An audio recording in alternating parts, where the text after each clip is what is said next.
Welcome to Fireside History, where the past comes to life.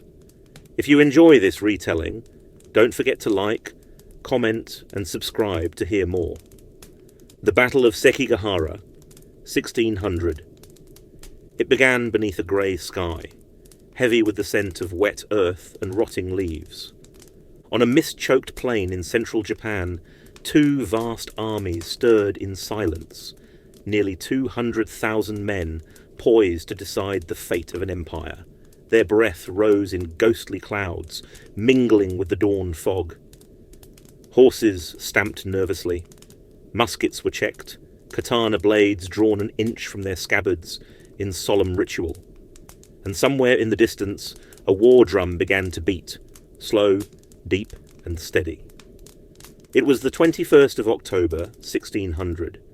The moment Japan's long and bloody civil war reached its thunderous crescendo. The Battle of Sekigahara, a name that would echo across 4 centuries of Japanese memory, whispered in reverence and dread. For over 100 years, Japan had torn itself apart. The Sengoku Jidai, the age of warring states, was a time of endless betrayal, clan warfare, and shifting alliances. No emperor ruled in truth. Power lay in the hands of the daimyo, feudal lords who fielded private armies, built mountain fortresses, and carved the archipelago into a jigsaw of ambition and blood. 3 men, in succession, had tried to reunite it. First, there was Oda Nobunaga, the demon lord, the innovator, the first to wield muskets in massed volleys and to burn Buddhist strongholds to the ground if they resisted him.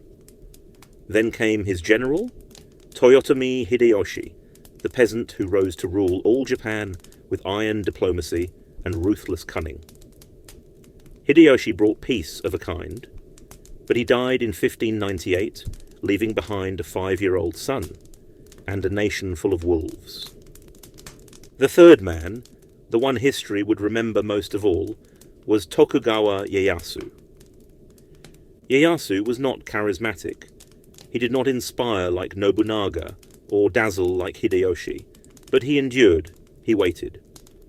He watched, a patient spider at the centre of the web. When Hideyoshi died, a council of regents was appointed to govern until his young son Hideyori came of age. Ieyasu was the most powerful among them, and he began to pull the strings. He married off his daughters into rival families, he made deals, he offered protection, and quietly he built his army. But he was not unopposed. The most dangerous of his enemies was Ishida Mitsunari, a bureaucrat by training, not a warrior, but brilliant, fanatical, and utterly loyal to the Toyotomi child. Ishida rallied those who feared Ieyasu's rise. Old Toyotomi loyalists, ambitious lords who remembered past slights, and men who simply could not abide the idea of Tokugawa rule. By mid-1600 the nation had split into 2 vast camps, the Eastern Army, loyal to Ieyasu, and the Western Army, rallied by Ishida Mitsunari. The march towards Sekigahara began with shadow play. In the months leading to October, Japan became a land of secret letters and midnight rides. Messages were sent in cipher. Castles changed hands by treachery. Armies crossed provinces disguised as trade caravans. Ieyasu moved fast, advancing from his stronghold at Edo, today's Tokyo, to lay siege to western-aligned fortresses and break enemy supply lines. Meanwhile, Mitsunari massed his forces in the west and marched toward Kyoto, hoping to cut Ieyasu off and crush him before reinforcements arrived. But then came the gamble. Ieyasu, sensing opportunity, turned southwest and marched hard for the narrow valley of Sekigahara, a natural choke point surrounded by hills and mountain passes.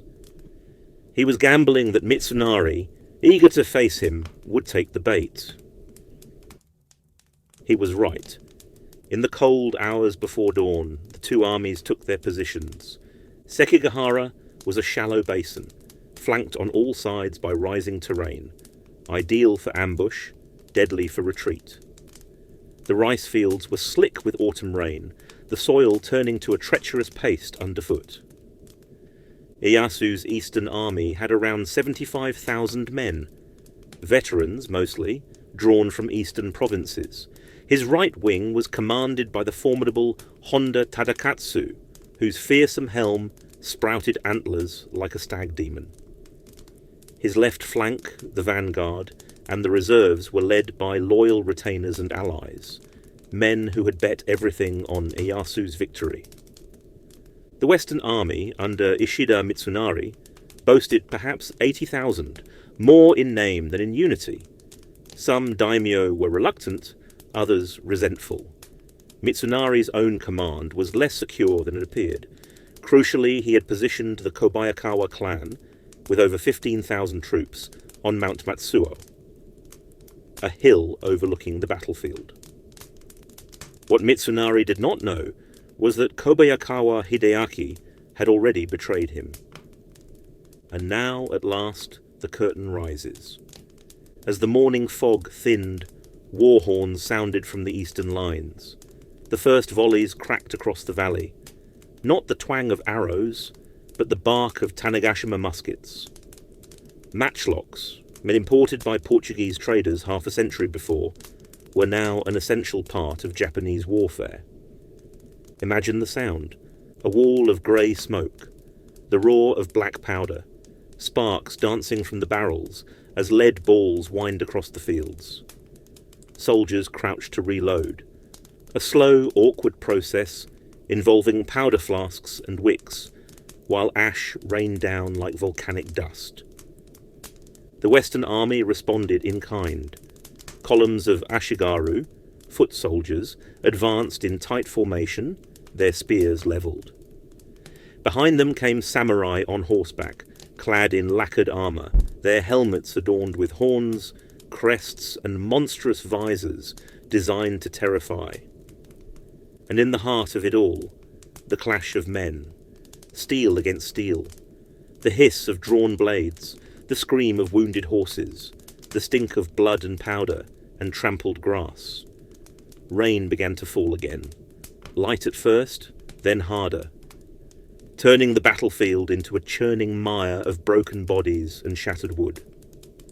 The eastern right, under Honda Tadakatsu, pushed hard into the western flank. Tadakatsu was a living legend. It was said that he had never been wounded in battle, that bullets avoided him, as if afraid. His helmet bore a great crescent moon, and he rode into the chaos like a figure from mythology, his helm towering above the press of men. In his hands the gleaming arc of his naginata swept through ashigaru and samurai alike, each strike a blur of steel and precision, cleaving a path in the mud and blood as if the battlefield itself parted to let him pass. The naginata was one of Japan's most versatile and feared polearms, a long wooden shaft topped with a curved single-edged blade that resembled an elongated katana. Typically between 7 and 8 feet in length, it allowed a warrior to strike with sweeping, slashing arcs at a distance, keeping enemies at bay while delivering lethal cuts. Its reach made it devastating against cavalry, and in the hands of a master like Honda Tadakatsu, it could slice through armour, sever spear shafts, and fell opponents before they could even close in. But the Western army held firm. On their right, Otani Yoshitsugu, a general stricken with leprosy and carried into battle in a palanquin, directed his troops with calm brilliance, even as cannon fire raked the slopes. His loyalty to Mitsunari was absolute, despite knowing his condition would never allow him to see the victory he fought for. In the centre, however, things began to shift. Mitsunari had held his line back, awaiting the signal from the flanking hills, from Kobayakawa Hideaki. If Kobayakawa charged, the Tokugawa center would be exposed, surrounded, crushed. But the signal never came. From his command tent, Ieyasu watched the hill. He could see them. Kobayakawa's banners fluttering in the drizzle. Thousands of men still, unmoving, indecisive. Minutes passed, then an hour. The old fox knew hesitation when he saw it, and he acted. He ordered arquebus fire on Kobayakawa's position, a bold move. Firing on your own supposed ally was a dangerous bet. But it worked. The sound of Tokugawa gunfire ripping into the hillside was a sharp message. Decide. Now, at last, the banners shifted. Kobayakawa charged, but not at the Tokugawa. His men swept down the hill into the rear of Otani Yoshitsugu's forces, the very man who had trusted him. Otani's line folded. His ashigaru, already hard-pressed, collapsed under the weight of betrayal. Some fled. Others fought in blind rage. Otani himself, unable to retreat, chose to die by his own hand, a blade across his own throat as his world fell apart around him. That moment, the betrayal on Mount Matsuo, was the fulcrum of the battle. From then, it was collapse. One after another, Western contingents lost cohesion. Some continued to fight, others defected outright. Mitsunari's army, already strained by divided loyalties, began to disintegrate like wet paper. In the centre, Ieyasu surged forward with his reserves.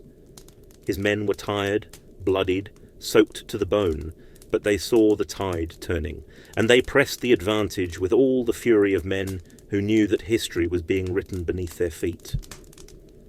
By late afternoon, the Western banners were in full retreat.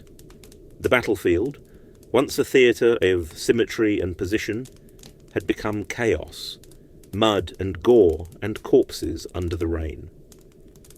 Mitsunari fled. He would be hunted down weeks later, captured in hiding, and executed.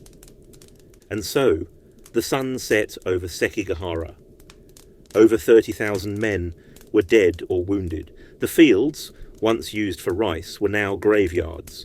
Armour lay broken, blades caked with black blood.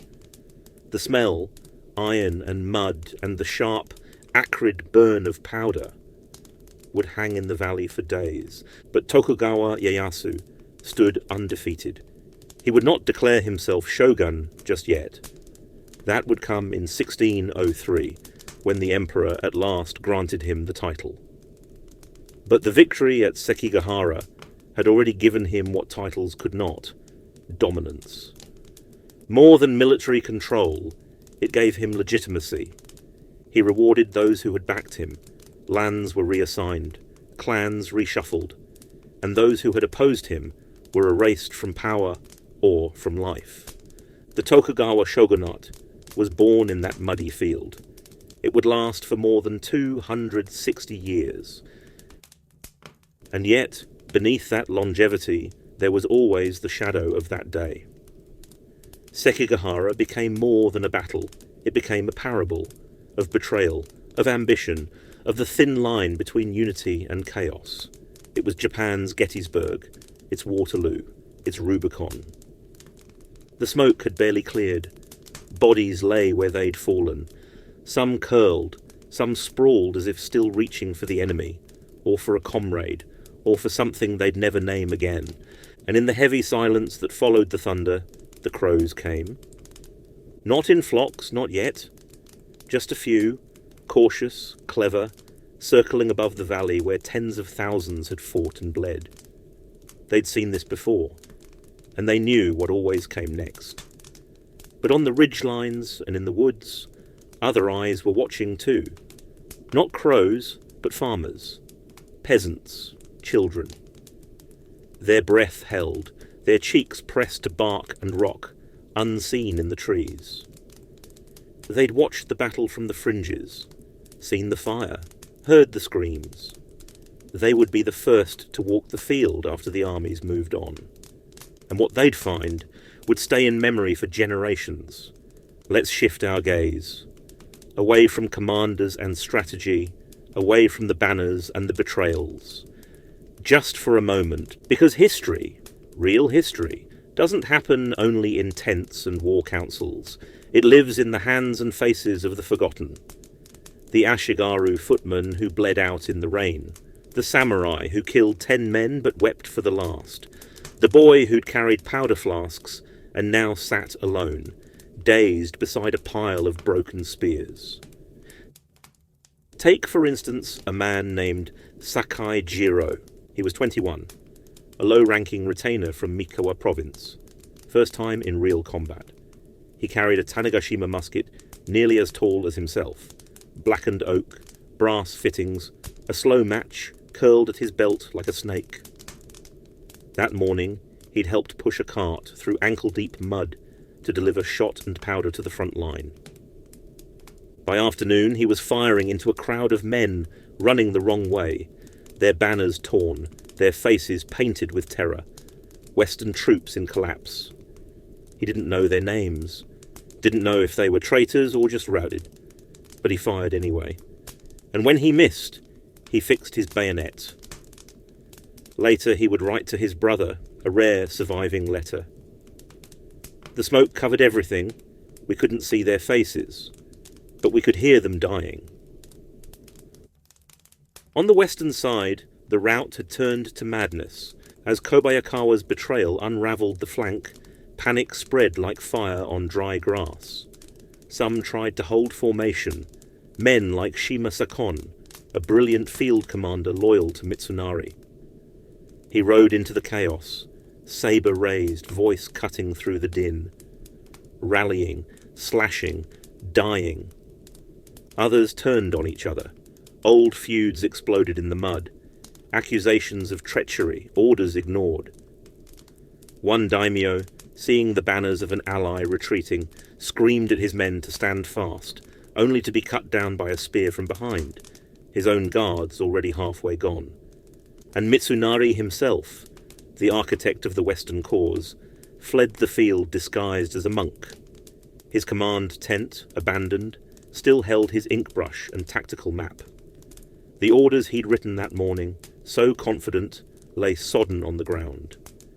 Nothing aged faster than a plan after betrayal. Meanwhile, on a small rise in the Tokugawa rear, Ieyasu sat on a folding stool beneath a plain canopy. No gold, no extravagance. Just oilcloth against the rain, a brazier for warmth and silence. He watched the battlefield with the stillness of a man who already saw decades into the future. One of his generals approached, blood on his armour, exhilarated, ready to declare victory. But Ieyasu raised one hand. "Not yet," he said. And he waited. He knew war, knew how quickly triumph turned to illusion, knew that a single charge from a still hidden force could undo everything. So he watched, and he listened. Only when the third courier returned, confirming Mitsunari's personal flight and the defection of the last Western reserve, did he finally rise. The wind shifted, the banners snapped like sails. Ieyasu stepped forward, his gaiter sandals sinking into the muck. He said nothing for a long while. Then, almost to himself, "So the country is mine." But ownership is never so simple.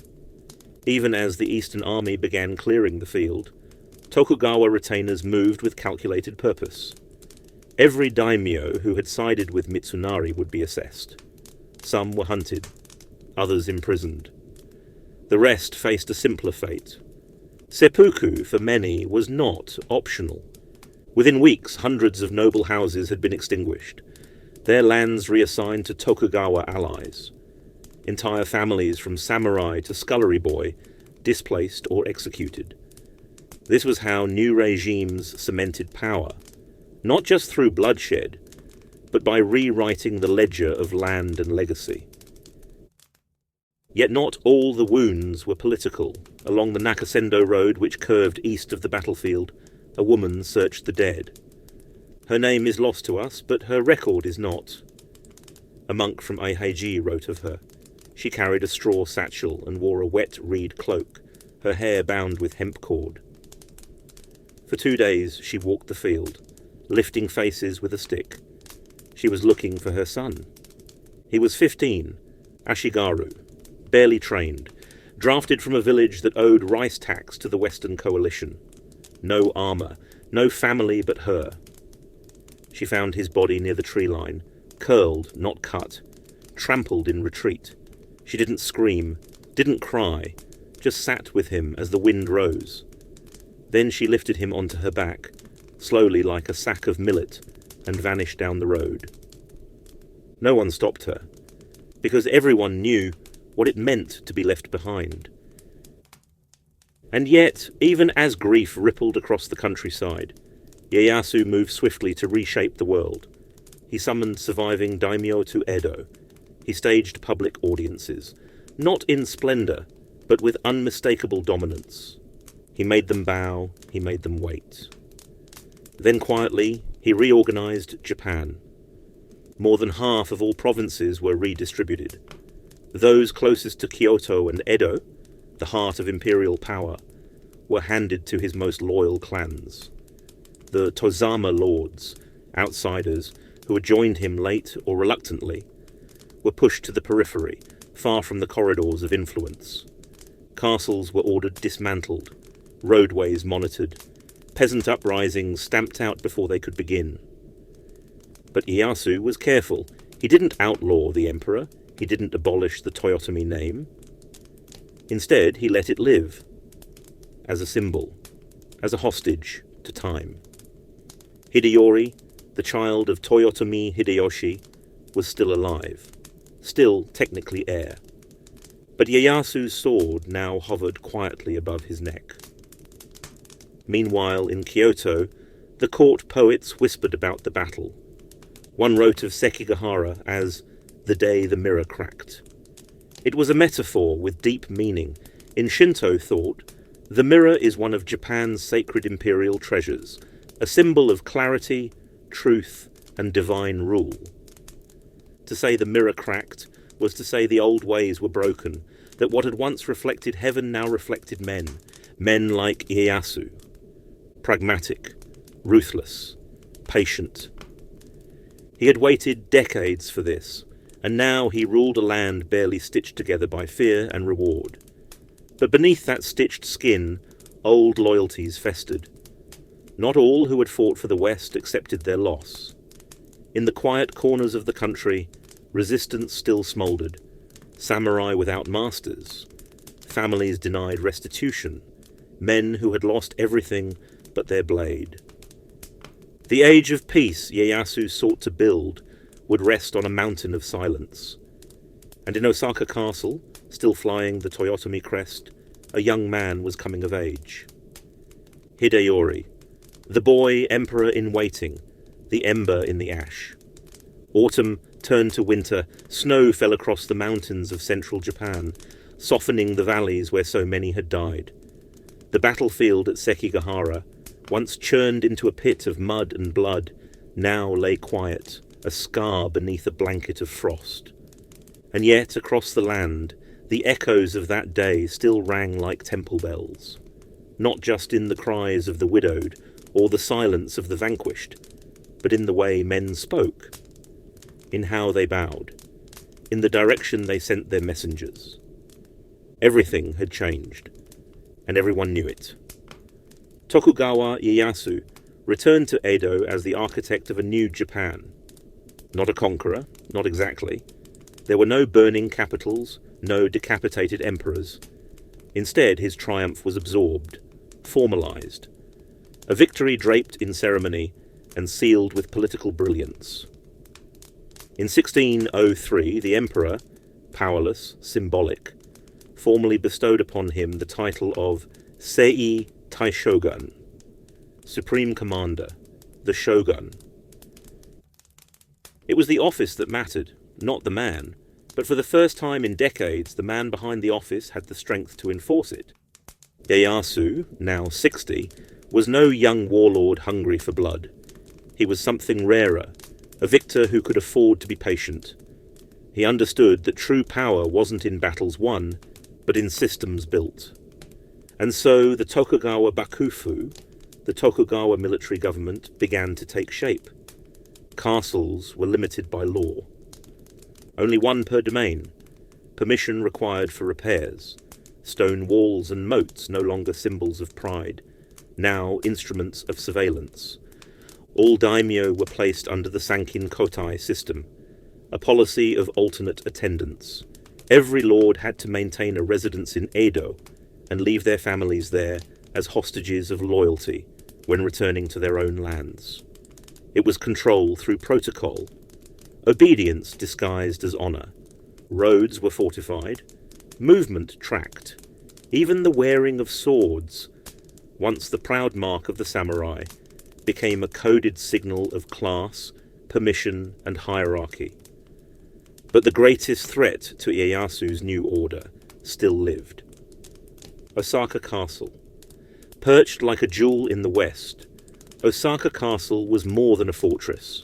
It was a statement. The grandest military structure in Japan. Thick-walled, impregnable. Built by Hideyoshi himself as a monument to Toyotomi power, and inside it lived Toyotomi Hideyori, now a teenager, tall, charismatic, and dangerously legitimate. Around him gathered a court of old loyalists, ronin, poets, and those who whispered that Sekigahara had been a mistake, that Hideyori was the true heir, that the Tokugawa were usurpers. Ieyasu saw the writing on the wall. He let it linger for years. He played the part of grandfatherly advisor, even sent his granddaughter to marry Hideyori. But behind the masks, distrust festered like rot beneath lacquer. In 1614 it snapped. It began with an inscription.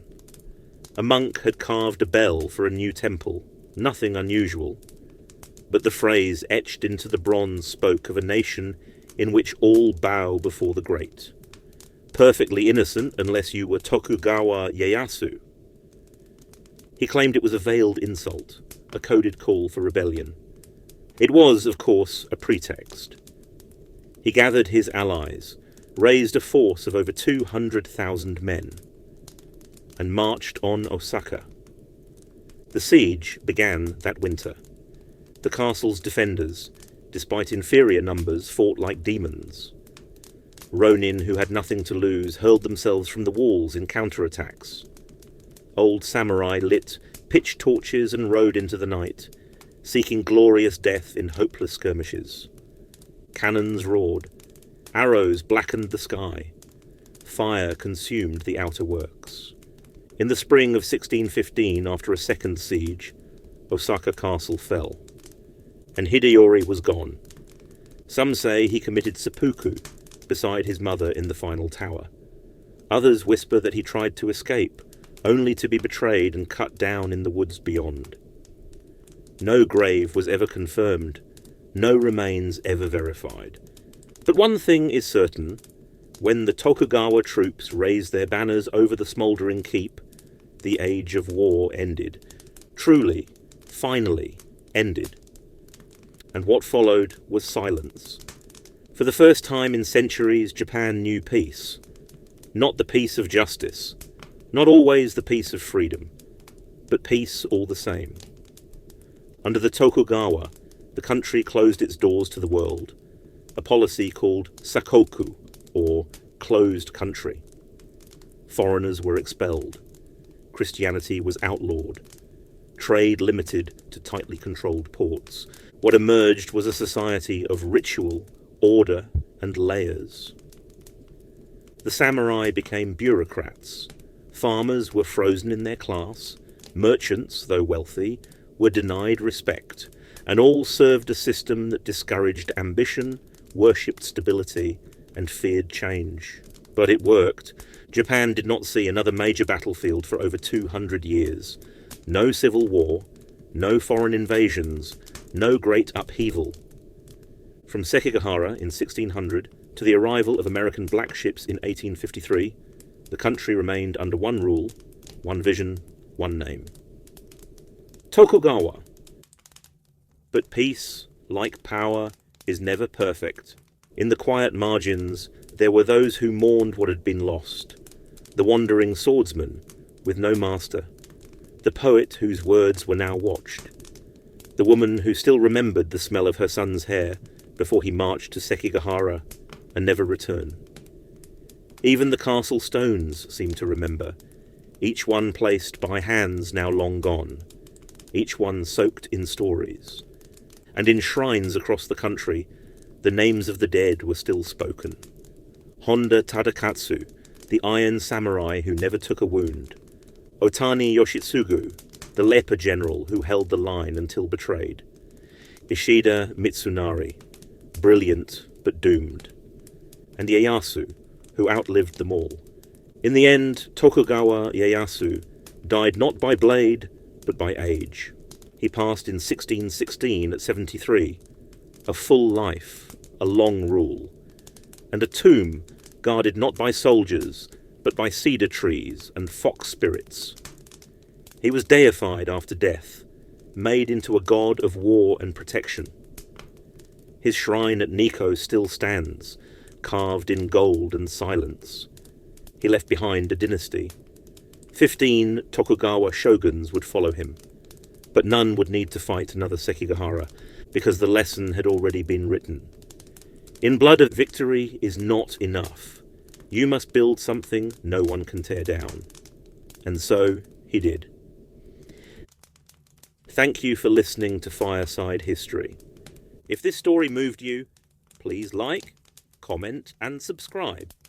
Your support helps keep the fire burning.